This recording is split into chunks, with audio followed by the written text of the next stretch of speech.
اعوذ باللہ من الشیطان الرجیم بسم اللہ الرحمن الرحیم ان الدین عند اللہ الاسلام. یہ ہمارے الاسلام کی 15ویں نشست ہے.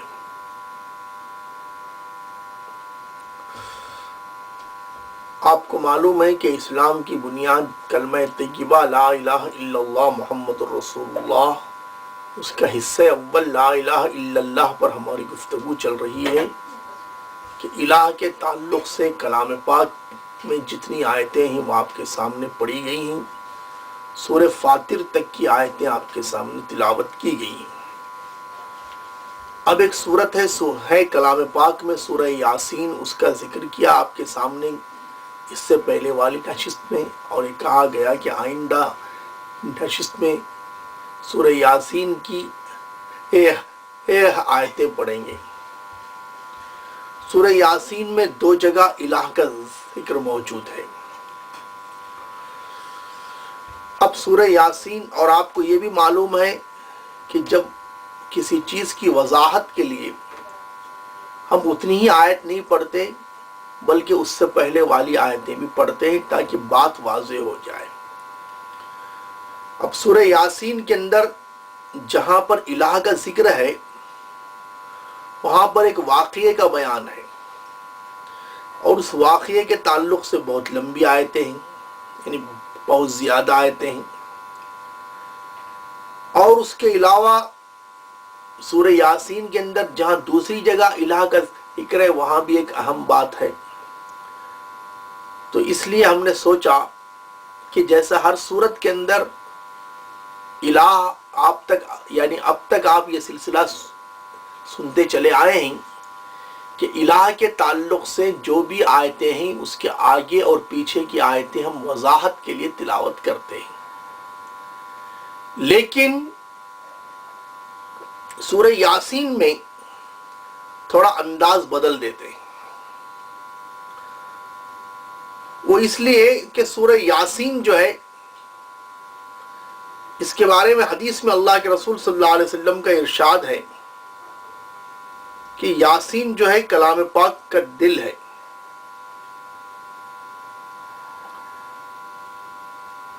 امام احمد، ابو داؤد اور نسائی اور ابن ماجہ اور طبرانی وغیرہ نے حضرت ماخل بن یسار سے روایت کیا ہے کہ نبی کریم صلی اللہ علیہ وسلم نے فرمایا کہ یاسین قلب القرآنی، یعنی یہ سورت قرآن کا دل ہے. یہ اسی طرح کی تشبیہ ہے جس طرح سورہ فاتحہ کو ام القرآن کہا گیا ہے. سورہ فاتحہ کو ام القرآن کہنے کی وجہ یہ ہے کہ اس میں قرآن مجید کی پوری تعلیم کا خلاصہ ہے، اور یاسین کو قرآن کا دھڑکتا ہوا دل اس لیے فرمایا گیا کہ وہ قرآن کی دعوت کو نہایت پرزور طریقے سے وہ اسے پیش کرنے والی صورت ہے، جس سے انسان کا جمود ٹوٹ جاتا ہے اور روح حرکت میں آ جاتی ہے. اور پورے کلام پاک کا مقصد ہی دعوت ہے. تو اب یاسین، یہ پوری سورت ہم آپ کے سامنے تلاوت کرتے ہیں، اور اس کا ایک حاصل مطالعہ اور اس کا ترجمہ اور اس کی تشریح کچھ وضاحت کے ساتھ آپ کے سامنے کرتے ہیں. سورہ یاسین میں 5 رکوع ہیں اور 83 آیتیں ہیں. یہ مکہ المکرمہ میں اتاری گئی سورت ہے. اس سورت کے بارے میں ہم مکمل بات اس لیے یعنی اس سورت کو تلاوت کرنے کا بھی ہمارا وہی مقصد ہے کہ الہ کی وضاحت. لیکن چونکہ یہ یاسین جو ہے اس کے بارے میں ایک روایت یہ بھی آتی ہے کہ یاسین 1 مرتبہ سورہ یاسین اگر کوئی پڑھے تو 10 مرتبہ کلام پاک پڑھنے کا ثواب ملتا ہے. لیکن یاد رکھیے کلام پاک پڑھنے کا ثواب ملتا ہے، لیکن ایک مرتبہ کلام پاک پورے کرنے کی بات اور ہے، اور اس ایک مرتبہ سورہ یاسین پڑھنے کی بات اور ہے. یعنی کہیں سورہ یاسین پڑھنے کا اہتمام کر کے آدمی کلام پاک سے پیچھے نہ ہٹ جائے. جیسے قل اللہ احد پڑھنے سے 3 بار پڑھنے سے ایک مرتبہ کلام پاک کا ثواب ملتا ہے، ویسے ایک مرتبہ یاسین پڑھنے سے 10 مرتبہ کلام پاک پڑھنے کا ثواب ملتا ہے. اس سے اس سورت کی اہمیت اور واضح ہوتی ہے. اس لیے یاسین کا پورا سورہ ہم آپ کے سامنے تلاوت کرتے ہیں. مقصد وہی ہے کہ الہ کو واضح کرنا. یہ ایک بات یاد رکھ لیجئے،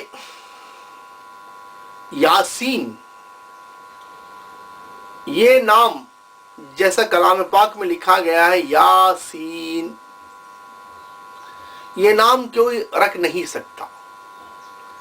ہاں البتہ یہ یاسین، یہ الف سین یہ نون، یہ نام آپ رکھ سکتے ہیں. سلام علی الیاسین، جیسا کہ سورہ صافات کے اندر ہے. تو وہ یاسین کا نام رکھا جا سکتا ہے جو صافات میں ہے، اور سورہ یاسین کا سورہ جو شروع ہوتا ہے وہ یاسین کا نام آپ نہیں رکھ سکتے. یہ فقہی مسئلہ ہے. اور آغاز کے 2 حرفوں کو اس سورت کا نام قرار دیا گیا ہے. انداز بیان پر غور کرنے سے محسوس ہوتا ہے کہ اس سورت کا زمان نزول یا تو مکے کا دور متوسط ہے یا آخری زمانہ ہے. یعنی دور متوسط جس میں مخالفت کا آغاز ہو چکا ہے، یا عداوت کا آغاز ہو چکا ہے، یا آخری زمانہ جس میں شدید عداوت کا دور ہے، یا پھر یہ زمانے قیام مکہ کے آخری دور کی صورتوں میں سے. یعنی اس کے زمانی نزول پر غور کرنے سے یہ معلوم ہوتا ہے یا تو آخری دور میں اتری ہے یا دور متوسط میں اتری ہے، جس کو دوسرے لفظوں میں نے کہا مخالفت یا شدید ترین مخالفت. اس صورت کا موضوع اور مضمون جو کلام کا یعنی اس کا کلام کا مدعا کفار قریش کو حضرت محمد صلی اللہ علیہ وسلم کی نبوت پر ایمان نہ لانے اور ظلم و ستم اور استہزاء سے اس کا مقابلہ کرنے کے انجام سے ڈرانا ہے کہ بھئی پیغمبر کی مخالفت، پیغمبر کا مذاق اڑانا اچھی چیز نہیں ہے.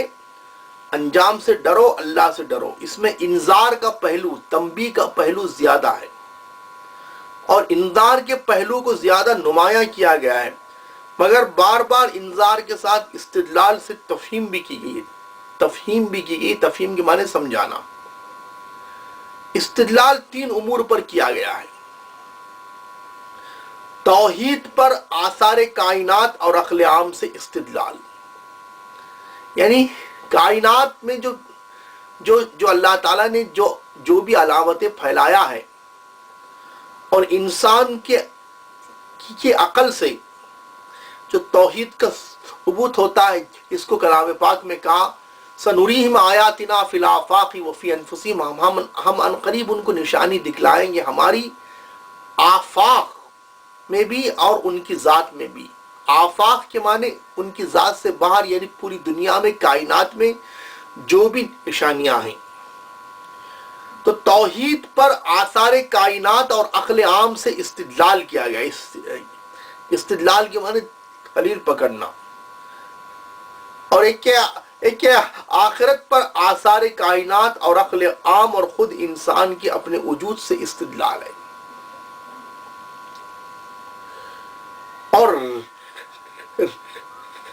رسالت محمدی کی صداقت پر اس بات سے استدلال کیا گیا ہے کہ آپ تبلیغ رسالت میں یہ ساری مشقت محض بے غرضانہ برداشت کر رہے تھے، اور اس امر سے جن باتوں کی طرف آپ لوگوں کو دعوت دے رہے تھے وہ سراسر معقول تھی، اور انہیں قبول کرنے میں لوگوں کا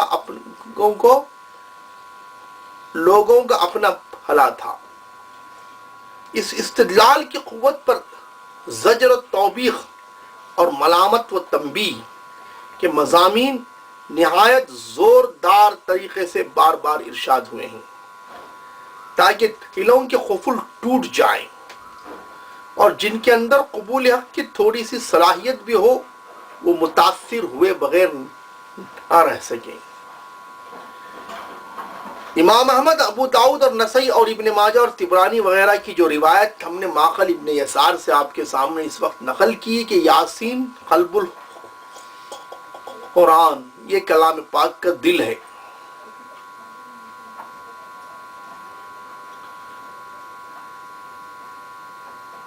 اور انہی حضرت معقل بن یسار سے امام احمد، ابو داؤد اور ابن ماجہ نے یہ روایت بھی نقل کی ہے کہ حضور صلی اللہ علیہ وسلم نے فرمایا اقرؤوا سورہ یاسین علی موتاکم،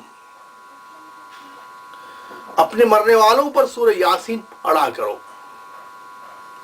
اس کی مصلحت یہ ہے کہ مرتے وقت مسلمانوں کے ذہن میں نہ صرف یہ کہ تمام اسلامی عقائد تازہ ہو جائیں بلکہ خصوصیت کے ساتھ اس کے سامنے عالم آخرت کا پورا نقشہ بھی سامنے آ جائے اور وہ جان لے کہ حیات دنیا کی منزل سے گزر کر اب آگے کن منزلوں سے اس کو سابقہ پیش آنے والا ہے۔ اس مصلحت کی تکمیل کے لیے مناسب یہ معلوم ہوتا ہے کہ غیر عربی دان آدمی کو سورہ یاسین سنانے کے ساتھ اس کا ترجمہ بھی سنا دیا جائے تاکہ تذکیر کا حق پوری طرح ادا ہو جائے۔ اور بلکہ میں کہتا ہوں غیر مسلم کو دعوت دینے کا ایک طریقہ یہ بھی ہے کہ جو زبان وہ جانتا ہے اور اگر وہ پڑھنا لکھنا جانتا ہے تو سورہ یاسین کی آیتیں، اس کا ترجمہ اور اس کی مختصر سی تشریح یا نہیں تو کم سے کم صرف ترجمہ اس زبان میں کر کے اگر کوئی غیر قوم کو، جو پڑھا لکھا غیر قوم ہے، اس کو اسلام کی دعوت کے طور پر پیش کیا جائے تو یہ بھی ایک دعوت کا طریقہ ہے۔ اور اگر جس علاقے میں وہ رہتا ہے وہاں کی زبان میں کیسٹ ریکارڈ کر کے بھی پہنچا دے تاکہ جو غیر مسلم کا طبقہ پڑھا لکھا نہیں ہے کم سے کم اسے وہ سن لے۔ اور اگر چل پھر کر بذریعہ گشت جو غیر مسلم کو بیٹھ کر کے کلام پاک سنائے، چاہے ایک فرد کو یا چند افراد کو یا کسی مجموعے کو جوڑ کر سورہ یاسین کا خلاصہ پیش کرے، چاہے ایک نشست میں یا مختلف نشستوں میں، وہ بھی ایک اچھا انداز ہے اور غیر مسلم میں دعوت پیش کرنے کا ایک اچھا طریقہ ہے۔ افسوس تو یہ ہے کہ ہمارے مسلمانوں کے اندر غیر مسلم میں دعوت کا شعور نہیں ہے، اور اگر کوئی دعوت دیتا ہے تو اس سے اختلاف کر اپنی جگہ، لیکن کم سے کم اس کی دعوت کو سراہتے بھی نہیں۔ اللہ کے رسول صلی اللہ علیہ وسلم کا بہت بڑا پہلو دین کی دعوت دینا ہے، غیر مسلم کو ایمان کی دعوت دینا۔ غور کیجئے کہ حضور صلی اللہ علیہ وسلم غزوہ خیبر میں حضرت علی رضی اللہ تعالیٰ عنہ کو بھیج رہے ہیں تو کہہ رہے ہیں کہ فدعوہم الی الاسلام، ان کو پہلے اسلام کی طرف بلاؤ۔ اور آپ فرما رہے ہیں ایک آدمی کا مسلمان ہونا میرے لیے 100 سرخ اونٹ مال غنیمت سے بھی بہتر ہے۔ تو اسلام کی دعوت پیش کرنا یہ غیر مسلم کے اندر، یہ مسلمانوں میں رواج نہیں ہے، جبکہ قرآن حضور صلی اللہ علیہ وسلم کو وما ارس کے بارے میں وما ارسلناک الا کافۃ للناس بشیرا ونذیرا کہتا ہے کہ آپ صلی اللہ علیہ وسلم کو ہم نے سارے لوگوں کے لیے بشیر اور نذیر بنا کے بھیجا ہے۔ عیسیٰ علیہ السلام کے بارے میں کلام پاک ورسولا الی بنی اسرائیل کہتا ہے، پھر بھی عیسائیوں میں پوری دنیا کو دعوت دینے کا مزاج ہے، ہمارے مسلمانوں کے اندر دعوت دینے کا مزاج نہیں، اور اگر کسی کے اندر ہے تو اس کی ٹانگ پکڑ کر کھینچنے کا بھی مزاج ہے۔ بہرحال اب آئیے سورہ یاسین کی تلاوت کرتے ہیں۔ مقصد ہمارا وہی ہے، کلام پاک کا خلاصہ پیش کرنا۔ یاسین، ابن عباس، اکرمہ، ضحاک اور حسن بصری اور سفیان ابن عیینہ کا قول ہے کہ اس کے معنی اے انسان، اے شخص، اور بعض مفسرین نے اسے یا سید کا مخفف بھی قرار دیا ہے۔ اس تعویل کی روح سے ان الفاظ کے مخاطب نبی کریم صلی اللہ علیہ وسلم ہے، یعنی اگر اکرمہ، ضحاک، حسن بصری، سفیان ابن عیینہ کے اس قول کو اگر مانا جائے کہ اے انسان، اے شخص، اور یا کہ یا سید کا مخفف مانا جائے تو اس تعویل کے روح سے حضور صلی اللہ علیہ وسلم اس کے مخاطب ہیں۔ شیخ سعدی رحمۃ اللہ علیہ کا بوستان میں مشہور اور پیارا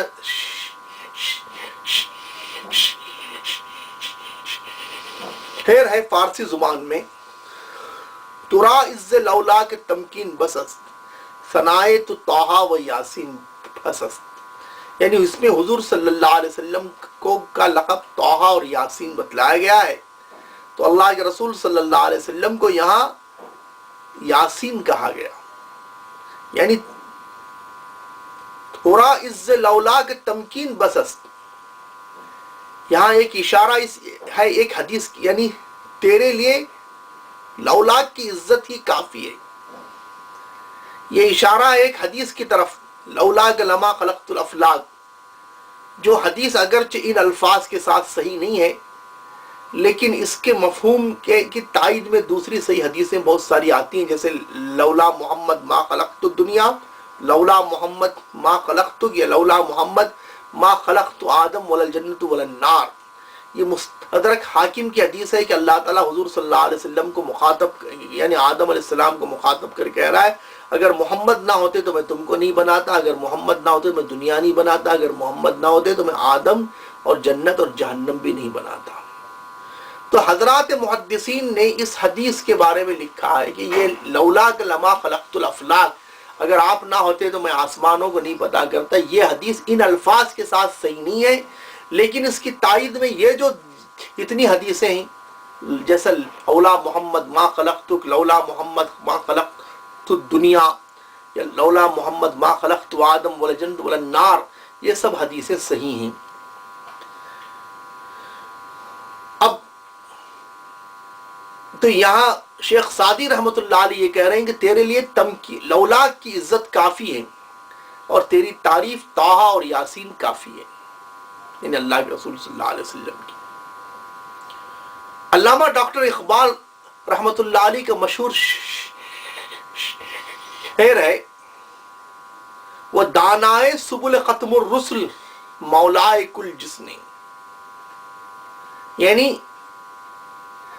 ختم الرسل یعنی حضور صلی اللہ علیہ وسلم مراد ہیں، وہ دانائے سبل ختم الرسل مولائے کل جسنے، یا مولائے کل حضور صلی اللہ علیہ وسلم کو کہا ہے۔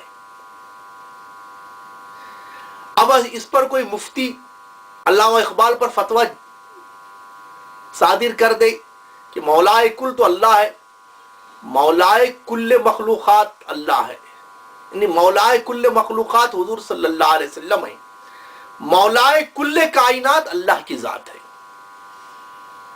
فتویٰ پھٹ سے آدمی دے دیتا ہے بغیر سوچے سمجھے۔ یا مولائے کل مخلوقات حضور صلی اللہ علیہ وسلم کو کہا گیا، مولا کے معنی سردار، انا سید ولد آدم یوم القیامہ ولا فخر، اور تمام مخلوقات میں انسان افضل ہے اور انسان میں حضور صلی اللہ علیہ وسلم افضل ہیں۔ مولائے کل مخلوقات حضور صلی اللہ علیہ وسلم ہیں، مولائے کل کائنات اللہ کی ذات ہے۔ تو علامہ ڈاکٹر اقبال کا شعر ہے، وہ دانائے سبل ختم الرسل مولائے کل جسنے، مولائے کل یعنی یہاں مراد مولائے کل مخلوقات یعنی حضور صلی اللہ علیہ وسلم کو کہا گیا۔ غبار راہ کو بخشا ہے فروغ وادی سینہ، یعنی آپ صلی اللہ علیہ وسلم کے راستے کی غبار کو وہ شرف حاصل ہے کہ وادی سینہ کا، یعنی یہ اشارہ اس بات کی طرف ہے کہ حضور صلی اللہ علیہ وسلم کو اللہ تعالیٰ ہر جگہ وہی بھیجا ہے۔ حضرت موسیٰ علیہ السلام کو وہی بھیجا ہے، لیکن کوہ طور پر بلا کر کے اللہ تعالیٰ نے تورات عطا کی ہے۔ محمد صلی اللہ علیہ وسلم کے اوپر کلام پاک ہر جگہ اترا ہے، مکے میں، مدینے میں، جنگوں میں، سب جگہ۔ تو غبار راہ، راستے کے غبار کو وادی سینہ کا شرف حاصل ہے۔ علامہ ڈاکٹر اقبال کا بہت پیارا شعر ہے، وہ آنائے سبل ختم الرسل مولائے کل جسنے نے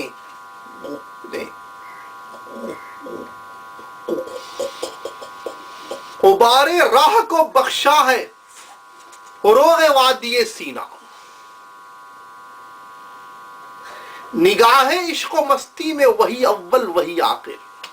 اللہ کے رسول صلی اللہ علیہ وسلم کو کہ عشق میں کہہ رہے ہیں اول و آخر کی ذات اللہ کی ہے، والاول والآخر والظاہر والباطن، لیکن یہاں اضافت ہے نگاہ عشق و مستی میں، یعنی میرے عشق و مستی کی سوچ میں، میری نگاہ میں، جو میں اس وقت محمد کے عشق میں کھویا ہوا ہوں، اس وقت میرے نزدیک عشق محمدی کے اندر میری سوچ میں اس وقت اول و آخر محمد صلی اللہ علیہ وسلم ہے، کیونکہ حضور صلی اللہ علیہ وسلم سب سے اول نبی ہیں، سب سے آخر نبی ہیں. کنت نبیوں وعدوں بین الماء والتین، اور سب سے آخر نبی کیا؟ انا خاتم النبیین لا نبی بعدی، یعنی آپ صلی اللہ علیہ وسلم یہ بھی فرما رہے ہیں میں اس وقت پیدا ہوا ہوں، اس وقت مجھے نبی بنایا گیا ہے، یعنی اس وقت پیدا ہوا نہیں، اس وقت میں مجھے نبی بنایا گیا ہے جب میں آدم اور جب آدم پانی اور مٹی کے درمیان تھے، پیدا بھی نہیں ہوئے تھے. اور یہ بھی فرمایا اول ما خلق اللہ النور، مطلب ہے کہ یہ بھی فرمایا کہ انا خاتم النبیین لا نبی بعدی، میں آخری نبی ہوں اگر اور میرے بعد کوئی نبی نہیں. تو اول و آخر جس کی وضاحت کے لیے مولانا احمد رضا خان صاحب فاضل بریلوی کا بہت پیارا شعر ہے، فتح باب نبوت پہ بے حد درود، ختم دور رسالت پہ لاکھوں سلام. یعنی نبوت کا آغاز حضور سے ہوا اور انتہا بھی حضور سے ہوئی، تو اول و آخر یہاں.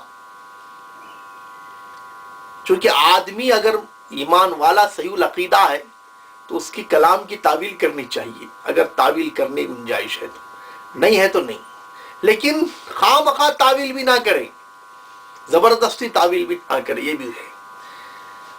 اور جہاں تک اول ما خلق اللہ نوری، یہ حدیث کے بارے میں تو محدثین کا کلام ہے.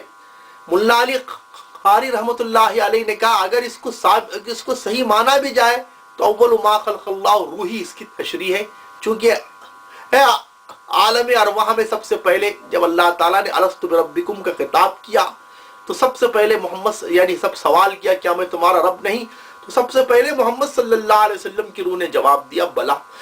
اس کے بعد تمام روحوں نے اس کی ادا کی. تو بہرحال وہ دانائے سبل ختم الرسل مولائے کل، جس نے غبار راہ کو بخشائے فروغ وادی سینہ، نگاہ عشق و مستی میں وہی اول وہی آخر. آگے کہتے ہیں علامہ ڈاکٹر اقبال، وہی قرآن وہی فرقان وہی یاسین وہی طٰہٰ. تو یہاں یاسین جو ہے حضور صلی اللہ علیہ وسلم کو کہا گیا ہے. ایک بار اور سن لیجئے یہ شعر، وہ دانائے سبل ختم الرسل مولائے کل، جس نے غبار راہ کو بخشا ہے فروغ وادی سینہ، نگاہ عشق و مستی میں وہی اول وہی آخر، وہی قرآن وہی فرقان وہی یاسین وہی طٰہٰ.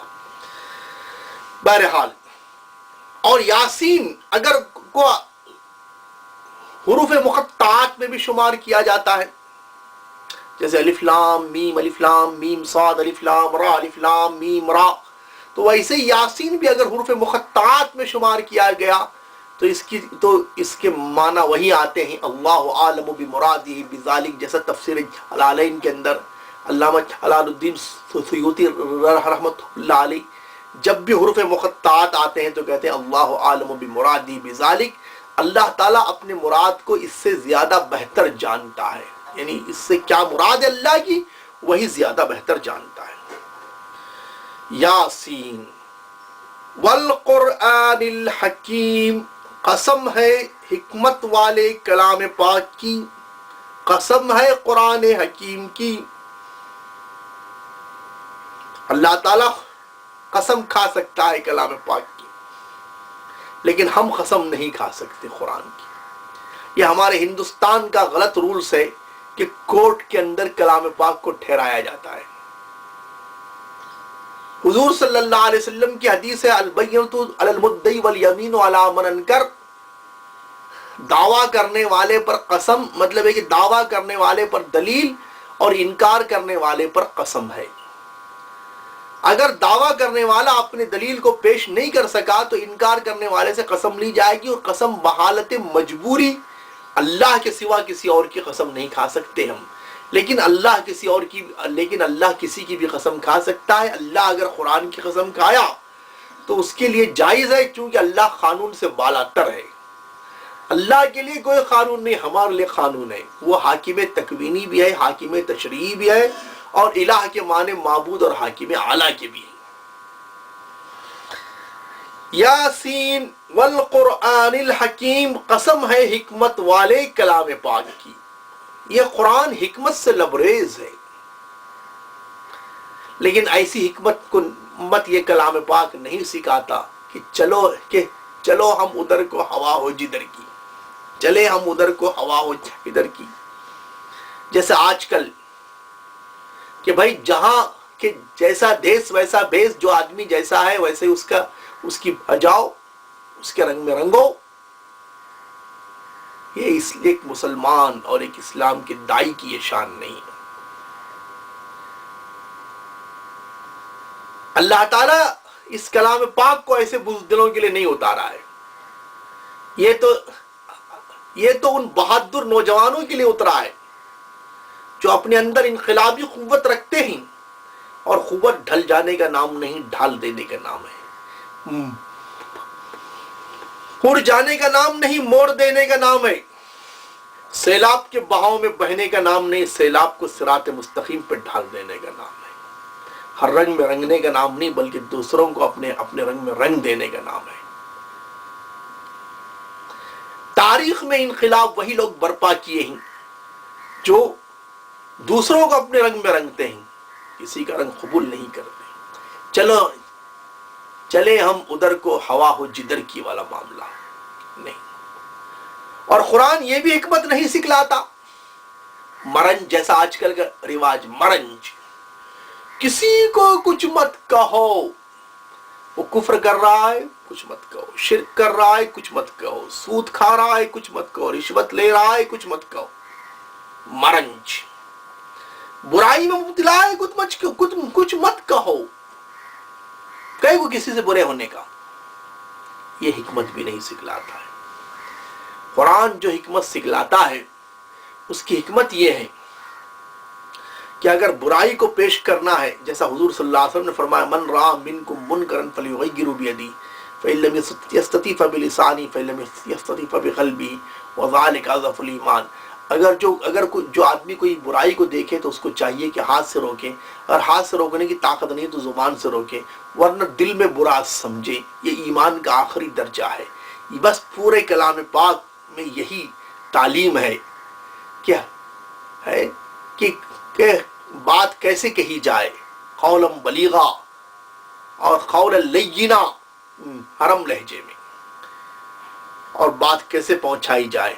اور الا من اکرہ وقلبہ مطمئن بالایمان، اگر کسی کو مجبور کیا گیا اس کا قلب ایمان پر مطمئن ہے تو بحالت اکراہ کفر کا کلمہ زبان سے کہنے کی بھی اجازت ہے، لیکن اگر نہیں کہتا ہے تو یہ عزیمت کا مقام ہے۔ تو بہرحال کلام پاک جو ہے پوری حضور صلی اللہ علیہ وسلم کی سیرت ہے۔ قرآن جس حکمت سے لبریز ہے وہ اللہ کے نبی صلی اللہ علیہ وسلم کی سیرت ہے پوری، جس کو صدیق عائشہ رضی اللہ تعالیٰ عنہ نے کہا وَكَانَ خُلُقُ الْقُرْآنِ، آپ کی سیرت تو کلام پاک ہے۔ یاسین والقرآن الحکیم، قسم ہے حکمت والے کلام پاک کی، قسم ہے قرآن حکیم کی۔ انک لمن المرسلین، بے شک آپ یقیناً رسولوں میں سے ہیں۔ اس طرح کلام کا آغاز کرنے کی وجہ یہ نہیں ہے کہ معاذ اللہ حضور صلی اللہ علیہ وسلم کو اپنی نبوت میں کوئی شک تھا، اور آپ کو یقین دلانے کے لیے اللہ تعالیٰ یہ بات ارشاد فرما رہے ہیں، اور اللہ تعالیٰ کو یقین دلانے کی ضرورت پیش آئی، بلکہ اس کی وجہ یہ ہے کہ اس وقت کفار قریش پوری شدت کے ساتھ حضور صلی اللہ علیہ وسلم کی نبوت کا انکار کر رہے تھے۔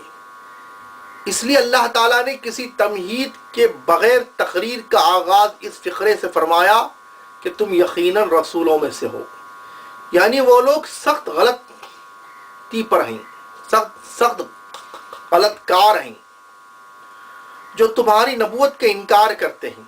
پھر اس بات پر قرآن کی قسم کھائی گئی ہے، اور قرآن کی صفت میں لفظ حکیم استعمال کیا گیا ہے۔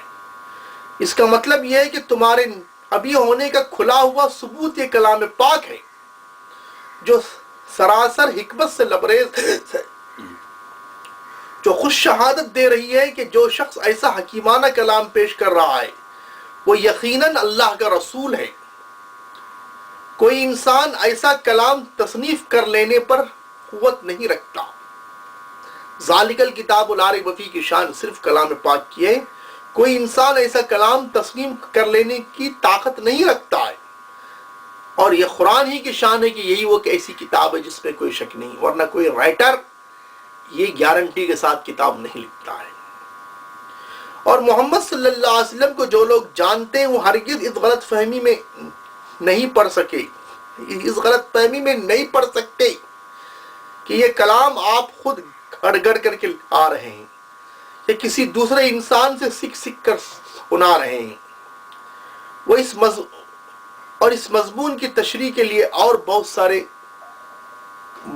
مقامات پر کلام پاک پہ وضاحت کی گئی ہے، جیسا سورہ یونس میں، سورہ بنی اسرائیل میں، سورہ نور میں، سورہ شعراء میں، سورہ نحل میں، قصص میں، عنکبوت میں، روم میں، بہت ساری جگہوں پر اس مضمون کی وضاحت کی گئی ہے کہ محمد صلی اللہ علیہ وسلم جو کلام پیش کر رہے ہیں وہ کسی انسان کا لایا ہوا کلام نہیں ہے، یہ خود آپ صلی اللہ علیہ وسلم کی نبوت ہونے کی، آپ کے نبی برحق ہونے کی دلیل ہے۔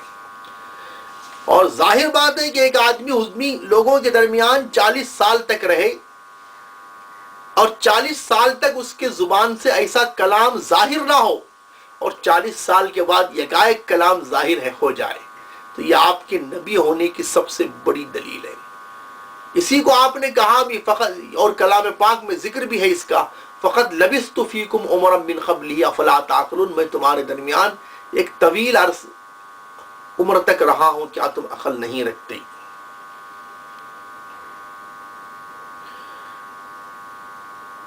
علی صراط مستقیم، بے شک آپ رسولوں میں سے ہیں، آپ رسول ہیں، سیدھے راستے پر ہیں۔ علی صراط مستقیم، حضور صلی اللہ علیہ وسلم، چونکہ امت مسلمہ کا عقیدہ ہے کہ انبیاء علیہ السلام قبل از نبوت بھی معصوم اور بعد از نبوت بھی معصوم ہیں، اور جہاں وہ وجدک ضالا فہدا کہا، پایا آپ کو شریعت سے بے خبر، جیسے کہ مولانا اشرف علی تھانوی رحمۃ اللہ علیہ کا ترجمہ، یا پایا آپ کو ناواقف راہ، جیسا کہ مولانا مودودی صاحب کا ترجمہ ہے، وہ یا پایا آپ کو سرگرداں، جیسا کہ شاہ عبد القادر رحمۃ اللہ علیہ کا ترجمہ ہے، یعنی آدمی تلاش حق میں گھومتا پھرتا ہے، اور اس وقت بھی پیغمبروں سے شرک اور کفر سرزد نہیں ہوا ہے۔ علی صراط مستقیم، اور جب اللہ تعالیٰ نے وہی اتاری تو آپ تو وَإِنَّكَ لَتَهْدِي إِلَىٰ صِرَاطٍ مُسْتَقِيمٍ، بے شک آپ سیدھے راستے کی رہنمائی کرنے والے ہیں۔ وَكَذَلِكَ أَوْحَيْنَا إِلَيْكَ رُوحًا مِّنْ أَمْرِنَا، اور اسی طرح ہم نے آپ کی جانب ہم نے ہمارے طرف سے روح کو اتارا۔ ما كنت تدری ما الکتاب ولا الایمان، آپ کو معلوم نہیں تھا کتاب کیا چیز ہے، ایمان کیا چیز ہے، ولکن جعلناہ نورا نہدی بہ من نشاء من عبادنا، لیکن ہم نے اس قرآن کو روشنی بنایا اس کے ذریعے ہم ہمارے بندوں میں سے جس کو چاہتے ہیں ہدایت دیتے ہیں۔ وَإِنَّكَ لَتَهْدِي إِلَىٰ صِرَاطٍ مُسْتَقِيمٍ، اور بے شک آپ سیدھے راستے کی طرف رہنمائی کرنے والے ہیں۔ إِنَّكَ لَمِنَ الْمُرْسَلِينَ عَلَىٰ صِرَاطٍ مُسْتَقِيمٍ تنزیل العزیز الرحیم، غالب اور رحیم ہستی کا نازل کردہ کلام پاک ہے، یعنی یہ نازل کیا ہوا ہے۔ یہاں کلام پاک کے نازل کرنے والے کی دو صفتیں بیان کی گئی ہیں، یعنی اللہ تعالیٰ کی، ایک یہ ہے کہ وہ غالب اور زبردست ہے، اور دوسری یہ کہ وہ رحیم ہے۔ دونوں صفات کا مقصد یہ ہے کہ پہلی صفت بیان کرنے سے مقصود اس حقیقت پر متنبہ کرنا ہے کہ یہ قرآن کسی بے زور ناسے کی نصیحت نہیں ہے، ایک کمزور آدمی کا کلام پاک ہے کہ اس کی کوئی بات سنتے نہیں اور جس کی بات کی اہمیت نہیں، ایسا نہیں ہو سکتا۔ یہ قوت والے کا کلام ہے کہ یہ قرآن کسی بے زور ناسے کی نصیحت نہیں ہے.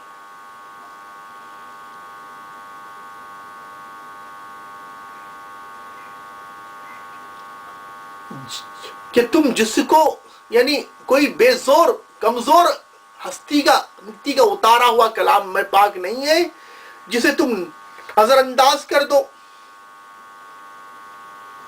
اور اگر تم نظر انداز کرو گے تو اللہ کا کچھ نہیں بگڑے گا، تمہارا بہت کچھ بگڑے گا. تم اس غلط فہمی میں مبتلا ہو کہ ہم اس قرآن کو نہ مانیں گے تو ہمارا کچھ نہیں بگڑے گا. ایسا مت سمجھو. یہ قرآن ایک زبردست قوت والے کا کلام ہے، بلکہ یہ اس مالک کائنات کا فرمان ہے جو سب پر غالب ہے اور جس کے فیصلوں کو نافذ کرنے سے کوئی طاقت روک نہیں سکتی. اسی کو دوسرے لفظوں میں کہا جو پوری الاسلام کی تقریر میں بھی یہ بات بتلائی جا رہی ہے، اور ہر تقریر میں تقریباً یہ بات کی وضاحت کی جاتی ہے. اللہ تعالیٰ حاکم تکوینی اور حاکم تشریعی ہے، اور لا الہ الا اللہ محمد رسول اللہ کا مطلب اللہ کے سوا کوئی معبود نہیں ہے، کوئی حاکم اعلیٰ نہیں ہے، اور محمد صلی اللہ علیہ وسلم اللہ کے رسول ہے. تو اللہ تعالیٰ ایسا غالب ہے کہ اس کے فیصلوں کو نافذ کرنے سے کوئی طاقت نہیں روک سکتی، یعنی اس کو کوئی طاقت روکنے والی نہیں ہے، اور اس کی پکڑ سے بچنے کی طاقت اور قوت بھی کسی کو حاصل نہیں ہے. اس لیے تنزیل العزیز، یہ عزیز غالب قوت والے کا کلام ہے، لیکن رحیم بھی ہے. یعنی وہ غالب قوت والا ہے، رحیم بھی ہے. یعنی یہ جو دوسری صفت رحیم بتلائی، اس سے مقصد یہ ہے، یہ احساس دلانا ہے کہ یہ سراسر اس کی مہربانی ہے کہ اس نے تمہاری ہدایت و رہنمائی کے لیے اس نے اپنا رسول بھیجا اور یہ کتاب عظیم نازل فرمائی تاکہ تم گمراہوں سے یعنی گمراہیوں سے بچ کر اس راست پر چل سکو جس سے تمہیں دنیا و آخرت میں کامیابی حاصل ہے. اولئک علی ھدی من ربہم واولئک ھم المفلحون. یہی لوگ ہدایت پر ہیں اور یہی لوگ کامیاب ہیں. الف لام میم ذالک الکتاب لا ریب فیہ ھدی للمتقین. اس کتاب میں کوئی شک نہیں ہے، متقین کے لیے رہنمائی کرنے والی ہے. الذین یؤمنون بالغیب، جو غیب پر بغیر دیکھے چیزوں پر ایمان رکھتے ہیں. ویقیمون الصلاۃ، اور نماز قائم کرتے ہیں. ومما رزقناہم ینفقون، اور جو کچھ ہم نے دیا اسے خرچ کرتے ہیں. والذین یؤمنون بما انزل الیک وما انزل من قبلک وبالآخرۃ هم یوقنون، جو اس کتاب پر ایمان رکھتے ہیں جو آپ کے پاس اتارا گیا، اور اس پر بھی ایمان رکھتے ہیں جو آپ سے پہلے اتارا گیا، اور آخرت پر وہ لوگ یقین رکھتے ہیں. اولئک علی ھدی من ربہم واولئک ھم المفلحون. یہی لوگ ہدایت پر ہیں، یہی لوگ کامیاب ہیں. تو وہ رحیم بھی ہے کہ اس نے تمہاری کامیابی کی اور تمہاری رہنمائی کے لیے کتاب اتارا ہے، اور غالب بھی ہے کہ اگر تم نئی رہنمائی حاصل کرو گے تو تمہاری پکڑ بھی کرے گا، اور تمہاری پکڑ کرنے کے اندر وہ کسی کا محتاج نہیں ہے، اور اس کو زبردست قوت حاصل ہے. تم اگر قرآن سے ہدایت نہیں حاصل کرو گے تو قرآن بھی تم سے اتنا ہی بے نیاز ہے، اور اس کو نازل کرنے والی ذات بھی اتنا ہی بے نیاز ہے. وہ تم کو ڈھیل دے رکھا ہے، اور اس کی ڈھیل ہے، مگر ان بطش ربک لشدید، بے شک آپ کے رب کی پکڑ بڑی ہی سخت ہے. دنیا میں ڈھیل دے دے کے آخر کار پکڑ لیتے ہیں اللہ تعالیٰ. لتنذر قوما ما انذر آباؤہم فہم غافلون. یعنی اس قرآن کو ہم نے اس لیے اتارا تاکہ تم خبردار کرو ایک ایسی قوم کو جس کے باپ دادا جن کے باپ داداؤں کو خبردار نہیں کیا گیا، بس وہ لوگ غفلت میں پڑے ہوئے ہیں. یہاں لتنذر قوما ما انذر، قوما ما انذر کے ماں میں دو احتمال ہیں. ایک یعنی مان عافیہ اور موصولہ. اگر اس کو ما انذر آباؤہم کو ما نافیہ مانیں گے تو آیت کا ترجمہ یہ ہوگا تاکہ یعنی اس قرآن کو اس لیے اتارا گیا تاکہ تنبیہ کی کریں اس قوم کو جن کے باپ داداؤں کو تنبیہ نہیں کی گئی، بس وہ لوگ غفلت میں پڑے رہے۔ اور اگر ما موصولہ مانیں گے تو اس کا ترجمہ یہ ہوگا تاکہ تنبیہ کی جائے یعنی اس قرآن کو ہم نے اس لیے اتارا تاکہ تنبیہ کی جائے ایسی قوم کو جس کے ذریعے ان کے باپ داداؤں کو بھی تنبیہ کی گئی ہے، بس وہ غافل ہیں، بس وہ غافل رہے۔ اس آیت کے دو ترجمے ہیں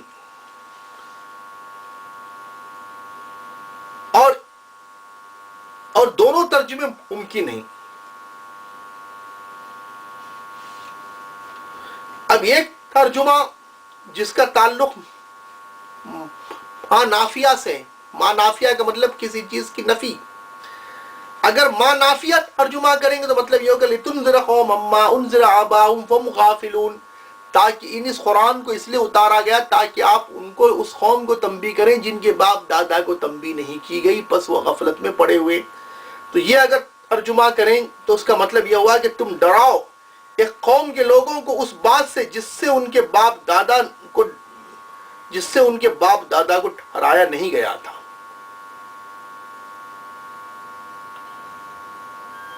کیونکہ وہ غفلت میں، اور یہ کہ بس وہ غفلت میں تھے۔ یہاں اگر ما نافیہ مانا گیا تو اس کا مطلب یہ ہے کہ ما انذر آباؤہم کا مطلب اس کلام پاک کے اترنے کے قریب کے باپ دادا، یعنی باپ دادا سے مراد زمانے قریب کے باپ دادا، یعنی کلام پاک کے اتارے جانے کے قریب کے زمانے کے باپ دادا، کیونکہ زمانے بعید میں تو عرب کی سرزمین میں متعدد انبیاء آ چکے ہیں۔ حضرت ہود علیہ السلام، حضرت صالح علیہ السلام سب عربی ہیں، ابراہیم علیہ السلام یہ بھی آ چکے ہیں، اسماعیل علیہ السلام آ چکے ہیں۔ تو اگر زمانے بعید کے لِتُنذِرَ قَوْمًا مَا أُنذِرَ آبَاؤُهُمْ سے اگر زمانے بعید یعنی دور دراز زمانے کے باپ دادا مراد لیے گئے تو وہ مراد تو نہیں ہو سکتے چونکہ انبیاء آ چکے ہیں وہاں پر، اس لیے زمانے قریب کے باپ دادا کو مراد لیا جائے گا اور ترجمہ ما نافیہ کا کیا جائے گا۔ تو اب آیت کا مطلب یہ ہوگا کہ جو اللہ اس قرآن کو اتارا اور ایسی قوم کو ڈرانے کے لیے اتارا کہ اس قرآن کے اترنے سے پہلے ان کے باپ داداؤں کو تنبیہ کرنے کے لیے ایسا کلام پاک نہیں آیا تھا اور وہ لوگ غفلت میں زندگی گزارے تھے۔ اب یہاں ایک شک پیدا ہوتا ہے کہ اس قوم کے اسلاف پر جو ایسا زمانہ گزرا ہے کہ جس پہ کوئی خبردار کرنے والا ان کے پاس نہیں آیا، اس زمانے میں اپنی گمراہی کے وہ کس طرح ذمہ دار ہو سکتے تھے؟ اس کا جواب یہ ہے کہ اللہ تعالیٰ جب کوئی نبی دنیا میں بھیجتا ہے تو اس کی تعلیم، وہ ہدایت کے اثرات دور دور تک پھیلتے ہیں اور اصلاً بعد اصلاً چلتے رہتے ہیں۔ یہ آثار جب تک باقی رہیں اور پیغمبر کی پیروی کرنے والوں میں جب تک ایسے لوگ اٹھتے رہیں جو شمع ہدایت کو روشن کرنے والے، یعنی جو لوگ ہدایت کی شمع روشن کرنے والے ہیں، اس وقت تک زمانے کو ہدایت سے خالی نہیں قرار دیا جا سکتا۔ اور جب اس نبی کی تعلیم کے اثرات بالکل مٹ جائیں یا ان میں مکمل تحریف ہو جائے تو دوسرے نبی کی بعثت ناگزیر ہو جاتی ہے، تو دوسرے نبی کی بعثت ضروری ہو جاتی ہے۔ تو نبی کریم صلی اللہ علیہ وسلم کی بعثت سے پہلے عرب میں حضرت ابراہیم علیہ السلام، حضرت اسماعیل علیہ السلام، حضرت شعیب علیہ السلام، موسیٰ اور عیسیٰ علیہ السلام کی تعلیم کے اثرات ہر طرف پھیلے ہوئے تھے، اور وقتاً فوقتاً ایسے لوگ اس قوم میں اٹھتے رہے اور باہر سے یعنی اٹھتے رہے تھے اور باہر سے آتے رہے تھے جو ان اثرات کو تازہ کرتے رہتے تھے۔ جب یہ اثرات مٹی کے قریب ہو گئے اور اصل تعلیم میں بھی تحریف ہو گئی تو اللہ تعالیٰ نے آپ صلی اللہ علیہ وسلم کو مبعوث فرمایا اور ایسا انتظام فرمایا کہ آپ کی ہدایت کے آثار نہ مٹ سکتے ہیں نہ محرف ہو سکتے ہیں۔ یعنی آپ کے کلام پاک میں اور میں جو اللہ نے اتارا قرآن، اس میں کوئی تحریف نہیں کر سکتا اور حدیث رسول میں کوئی تحریف نہیں کر سکتا۔ الفاظ و معنی میں اگر کوئی آدمی تحریف کرتا بھی ہے تو علماء حق کھڑے ہو کر کے اس کا منہ توڑ جواب دے ڈالتے ہیں۔ یعنی الفاظ میں تحریف نہیں کرتا، معنی میں اگر کوئی تحریف کرتا ہے تو علماء حق کھڑے ہو کر کے اس کا منہ توڑ جواب دے ڈالتے ہیں۔ تو اگر ما نافیہ مانا گیا تو اس کا معنی یہ ہوا، اور اگر ما موصولہ مانا گیا تو مطلب یہ ہوا لِتُنذِرَ قَوْمًا مَا أُنذِرَ آبَاؤُهُمْ فَهُمْ غَافِلُونَ، یعنی تاکہ ڈرائیں آپ اس قوم کو جن کے باپ دادا کو بھی تنبیہ کی گئی پس وہ لوگ غفلت میں تھے۔ یعنی اب مطلب یہ ہوگا کہ اللہ کے احکام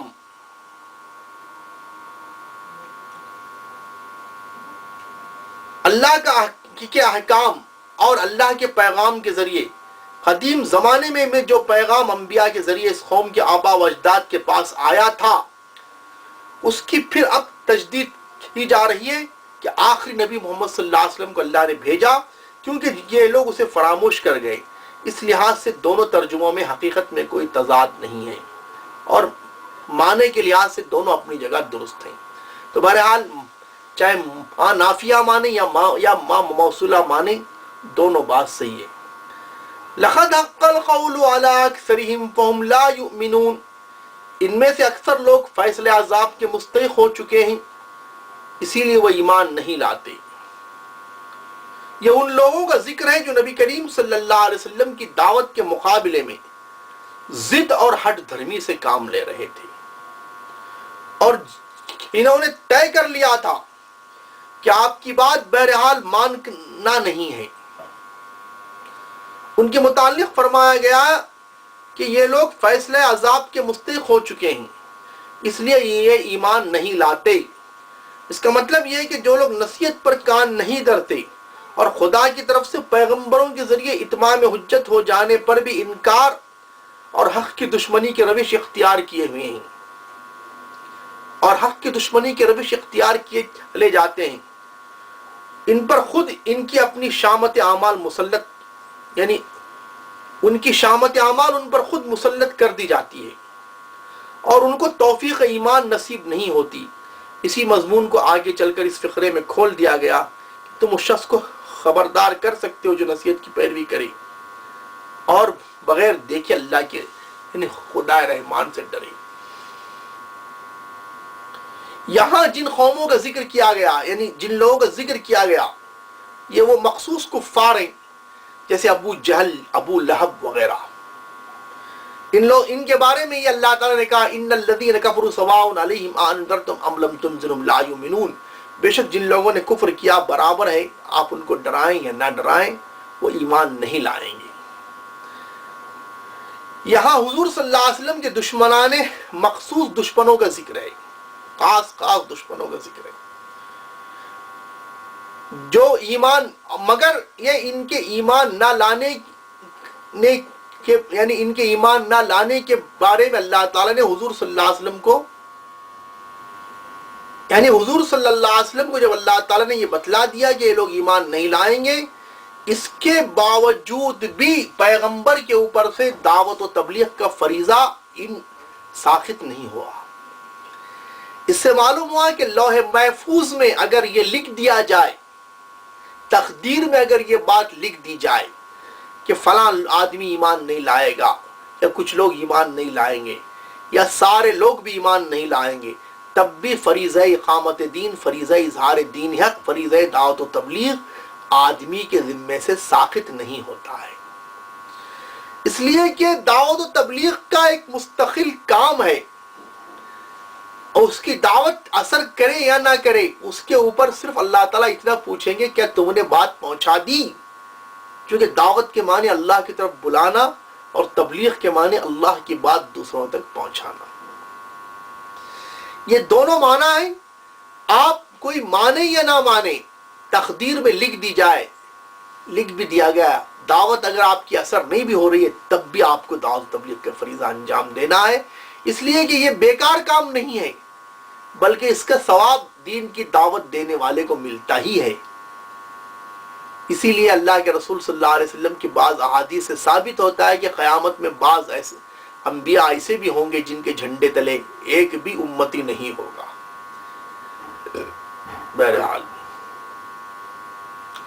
اب یہ جن لوگوں کو کے بارے میں اللہ نے بتلایا یہ حضور صلی اللہ علیہ وسلم کے دشمنان خاص تھے، یہ سب جنگ بدر میں مارے گئے۔ قاتلوہم یعذبہم اللہ بأیدیہم، آپ ان کے ساتھ جنگ کیجیے، اللہ تعالیٰ یعذبہم اللہ بأیدیکم، آپ ان کے ساتھ جنگ کرو، اللہ تعالیٰ ان کو عذاب دے گا آپ کے ہاتھوں سے، تمہارے ہاتھوں سے، وَيُخْزِهِمْ، اور ان کو ذلیل کرے گا، وَيَنْصُرُكُمْ، اور تمہاری مدد کرے گا۔ اللہ رب العزت نے حضور صلی اللہ علیہ وسلم کو جنگ بدر میں فتح دیا اور کفار کو شکست دے دی۔ یوم نبطش البطشۃ الکبریٰ انا منتقمون، جس دن ہم بڑی پکڑ کریں گے بے شک ہم انتقام لینے والے ہیں۔ اور ہم انتقام لینے والے ہیں، یہاں بڑی پکڑ سے مراد جنگ بدر ہے۔ اور جنگ بدر کے بارے میں اللہ تعالیٰ نے یہ بھی کہا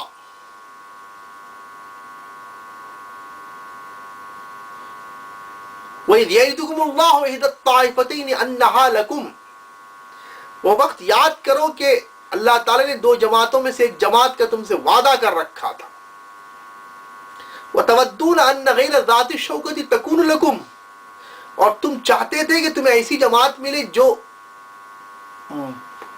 مسلح نہ ہو، یعنی جس کو فتح کرنے میں زیادہ ہمت نہ، مطلب زیادہ مشکلات کا سامنا نہ کرنا پڑے، یعنی ابو سفیان کی جماعت تم چاہتے تھے، ابو سفیان کا قافلہ تم چاہتے تھے، چونکہ تم آسانی سے اس کو لے سکتے تھے۔ وہی یرید اللہ ان یحق الحق بکلماتہ، اور اللہ چاہتے تھے کہ حق کو بلند کرے، وَيَقْطَعَ دَابِرَ الْكَافِرِينَ، اور کافروں کی جڑ کاٹ دے۔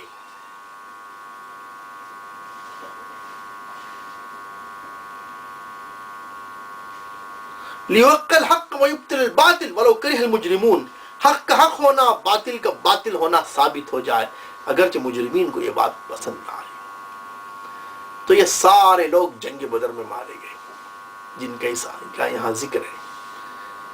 یہ حضور صلی اللہ علیہ وسلم کے خاص دشمن تھے، عتبہ، شیبہ، ابو سفیان، یہ آپ صلی اللہ علیہ وسلم کی یہ بھی دشمن تھے لیکن سیکنڈ کیٹیگری کے۔ ابو جہل،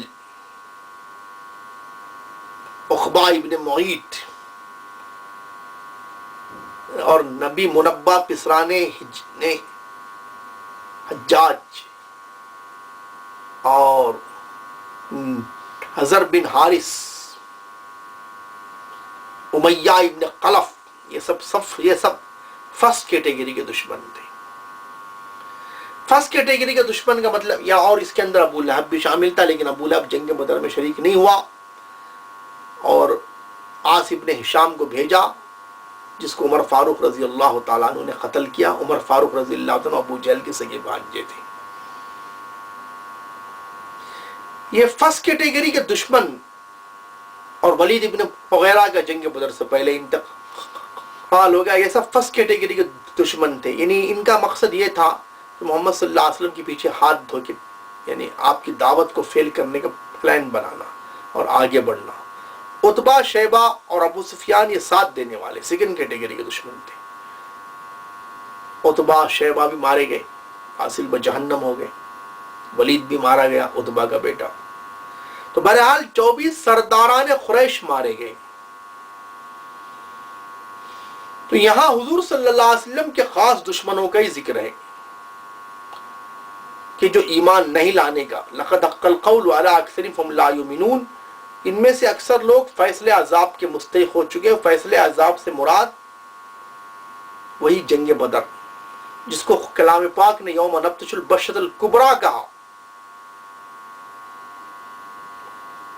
ان میں اسی لیے وہ ایمان، لقد حق القول علی اکثرهم فهم لا یؤمنون، ان میں سے اکثر لوگ فیصلے عذاب کے مستحق ہو چکے ہیں، اسی لیے وہ لوگ ایمان نہیں لاتے۔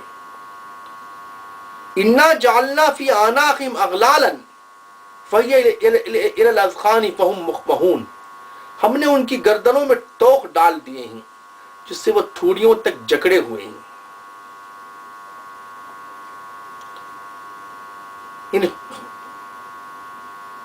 اس لیے وہ سر اٹھائے کھڑے ہیں، فہم مقمحون۔ یعنی اس آیت سے میں توق سے مراد ان کی ہٹ دھرمی ہے جو ان کے لیے قبول حق میں رکاوٹ بن رہی ہے، اور تھوڑیوں تک جکڑے جانے اور سر اٹھائے کھڑے ہونے سے مراد وہ گردن کی اکڑ ہے جو تکبر و نقوت کا نتیجہ ہوتی ہے۔ ایسا جو آدمی اکڑتا ہے نا تو تکبر و نقوت کا نتیجہ، یہ جو ہے تکبر، الکبر بطر الحق، اللہ رسول صلی اللہ علیہ وسلم نے فرمایا تکبر حق کے لیے رکاوٹ ہے، وغمت الناس، اور لوگوں کو حقیر سمجھتا ہے آدمی۔ اللہ تعالیٰ یہ فرما رہا ہے کہ ہم نے ان کی ضد اور ہٹ دھرمی کو ان کی گردن کا توق بنا دیا ہے، یعنی جہنم کا توق، اور جس کبر و نقوت میں یہ مبتلا ہیں اس کی وجہ سے ان کی گردنیں اس طرح اکڑ گئی ہیں کہ اب خواہ کوئی روشن سے روشن حقیقت بھی ان کے سامنے آ جائے اس کی طرف یہ توجہ نہیں کرتے اور یہ توجہ نہیں کریں گے۔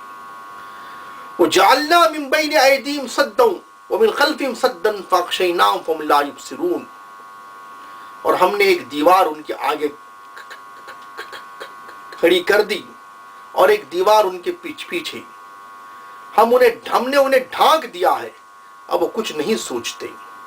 یعنی ایک دیوار آگے اور ایک پیچھے کھڑی کر دی، یعنی مراد یہ ہے کہ اسی ہٹ دھرمی اور استکبار کا، یعنی تکبر کا فطری نتیجہ یہ ہوا کہ یہ لوگ نہ پچھلی تاریخ سے کوئی سبق لیتے ہیں اور نہ مستقبل کے نتائج پر کبھی غور کرتے ہیں۔ ان کے تعصبات نے ان کو ہر طرف سے ڈھانک لیا ہے، اور ان کی غلط فہمیوں نے ان کی آنکھوں پر ایسا پردہ ڈال دیا ہے کہ انہیں وہ کھلے کھلے حقائق نظر نہیں آتے جو ہر سلیم الطبع اور بے تعصب انسان کو نظر آتے ہیں۔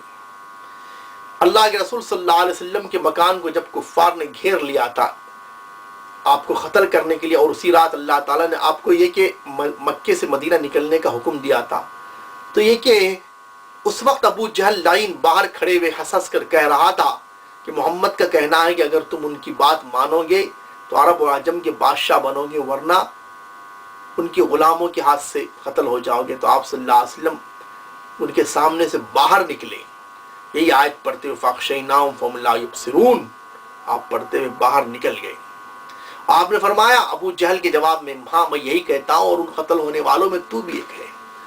بہرحال سورہ یاسین کی تلاوت ایک ہی اور یہ اس کا خلاصہ ایک ہی نشست میں ہو نہیں سکتا، انشاءاللہ بقیہ بات یعنی 15ویں نشست تو آج ہو گئی، 16ویں نشست میں آگے کی بات عرض کی جائے گی۔ وآخر دعوانا ان الحمد للہ رب العالمین۔